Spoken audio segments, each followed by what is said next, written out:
Hello, kindergartners, first graders, second graders, and third graders. Welcome to Occupational Therapy. It's Miss Alyssa here, or Mrs. Hilliard, as some of you call me. It's great to see you. Happy 2021. I hope you had a wonderful break with your families and that you're happy and healthy and ready to have some fun here in school and OT. So we have our bins today. We have 1, 2, and 3. If you're new to OT, we always have a hand warm-up. Making our muscles stronger in bin number 1. We have a color, cut, paste, and writing activity in bin number 2. And number 3 is our self-help skills.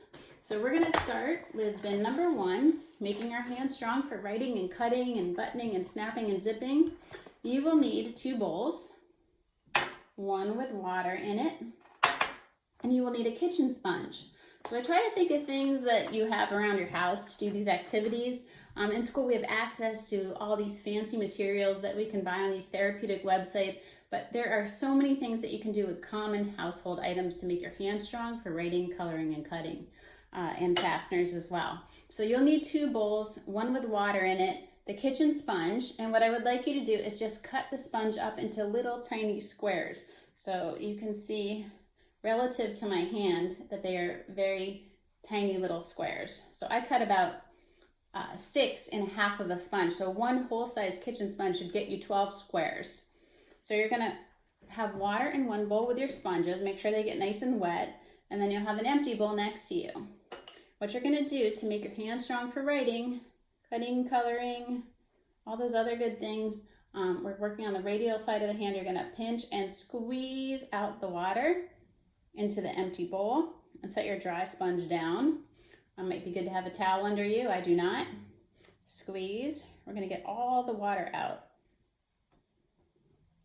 And we're going to keep going. Squeeze.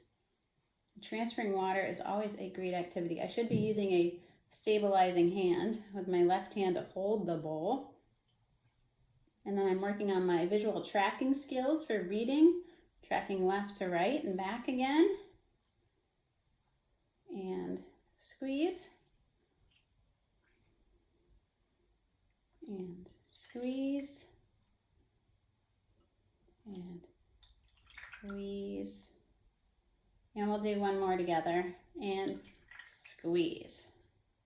So you can actually do this for a few minutes, and what you can do is when you get all these dry sponges over here, you can put them back into the water and transfer it back over to its original container, squeezing it back in, and then you can kind of drop your sponge in there, squeeze, put up all that water, and squeeze, and squeeze,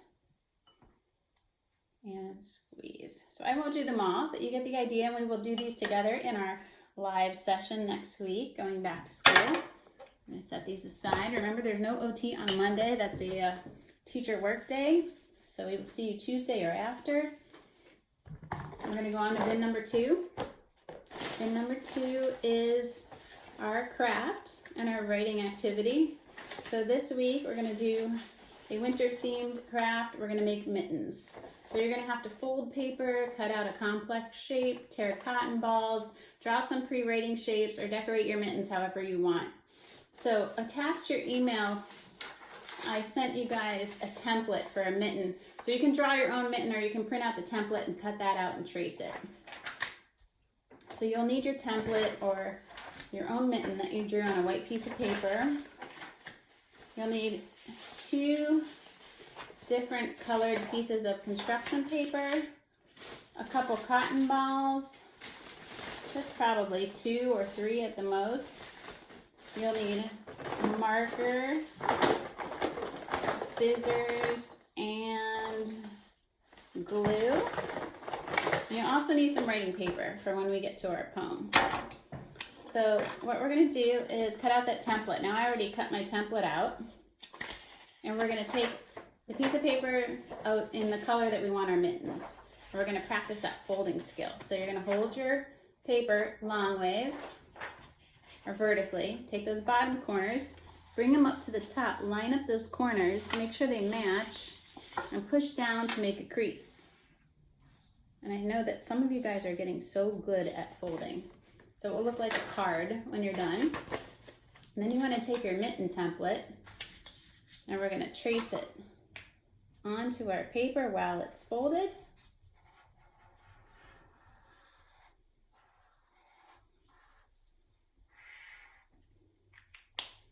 And then it will look like this when you're done.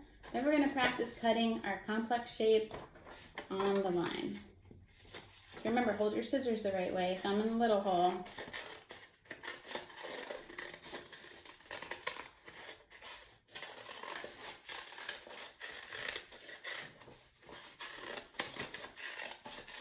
I'm going to cut it out. Make sure you keep that paper folded when you're cutting. Save your scraps because we are going to need these. Maybe just keep a bag somewhere in your workspace with scrap construction paper because we will use them next week and the week after. So you'll have 2 mittens, and then I'm going to use yellow for my backgrounds. I like to keep my thumbs towards each other so it looks like I'm holding the mittens like they would be worn on my hand. I'm going to glue them onto my paper. So you're going to get your glue stick, and hopefully everybody got some new glue sticks and markers for the holiday, because I know mine are on empty. So I was happy to get some new ones. We're going to glue. And even when you're putting on glue, you can practice your lines down and your lines across and your circles. So once your mittens are glued onto your paper, they'll look like this. We're going to take those little cotton balls and we're going to make furry little cuffs on our mittens, make them look cute. So you just put a line of glue across the bottom.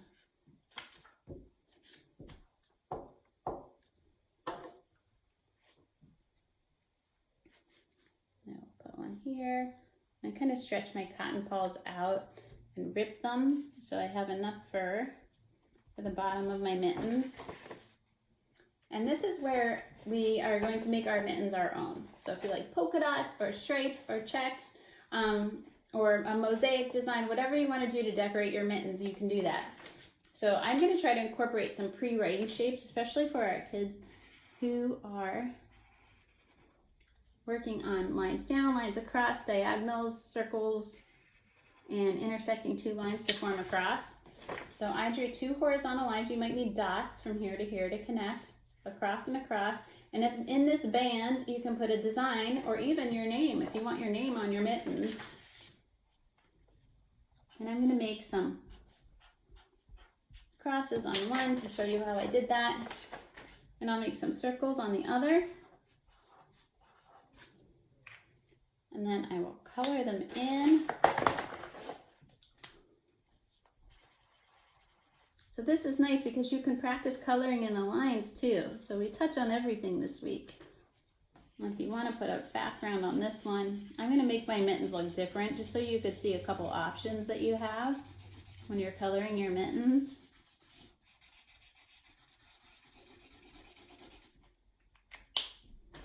So 2 different mittens.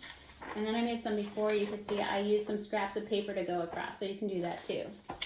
So make sure you put your name on the back, and we have a nice winter craft to hang up for decoration. So we're done with the cutting, or the tracing and cutting and folding part of our exercise today. Now we're gonna write. So I have a poem about mittens that I'm gonna read to you guys because I know you're working on your letters. It's called My Mittens. I wiggle my left hand, I wiggle my right inside my mittens so warm and tight. I wiggle my pinky, I wiggle my thumb. When I make snowballs, my hands won't get numb. So sometimes when your hands get really cold, you can't even feel them.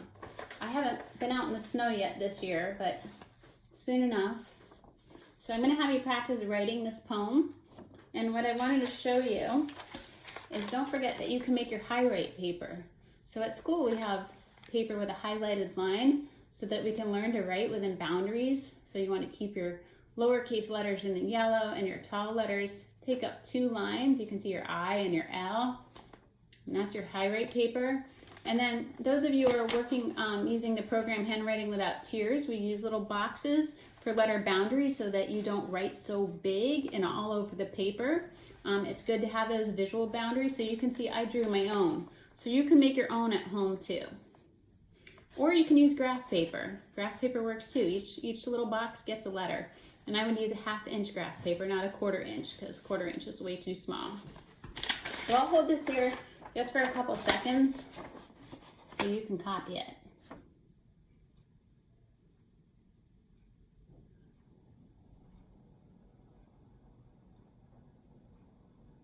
Don't forget to keep your letters on the line. Leave good spacing between your words. Don't forget your commas, your capitals where you see them. And if you guys need more time copying this, you can always freeze this video or pause this video and have mom or dad write it first, and then you can copy it. And remember, you don't have to write the whole poem. You can write just the first 2 lines or 3 lines or even just the first paragraph. And it's always good to make sure that you can read the words before you have to write them. So practice reading first and then write them. So that's our writing activity for this week. And we're gonna move on to shoe tying. So I actually have my shoe on my foot. So I'm gonna put it on a piece of paper so it doesn't make the table all dirty. And I hope you guys practice this over break because it's a use it or lose it kind of thing. You gotta use it or you'll lose it. So make sure you have that hole open at the top. You're gonna take your ends, these little plastic ends on your laces, and plug in for the adaptive method of shoe tying. And then you're gonna take the 2 bunny ears that you made and pinch them in the middle. You're gonna make an X, and then the lace that's behind or closer to your body is gonna go down through that triangle tunnel there and pinch and pull. We're gonna pull them up again, pinch in the middle, make an X, save the space down here, and push the lace that's closer to your body down to through the tunnel, pinch and pull, and you tied your lace. Now, if you're learning how to tie using the standard method of shoe tying, I will go over that. Pull your laces up, crisscross, look for that X, the one that's behind or closer to your body, goes down through the front, pull, make 1 bunny ear, take the other lace, go around the bunny ear. It's good to have a knot here right where my finger is. Push that lace down through the tunnel, pinch and pull. And you guys did it. That was a standard shoe tying method. So we're all done with our session. Thank you for joining me today. I'm looking forward to seeing you in our live session. You can always email me if you have any questions. Look for that template for that mitten attached to the email as well. I hope you guys have a great rest of your day.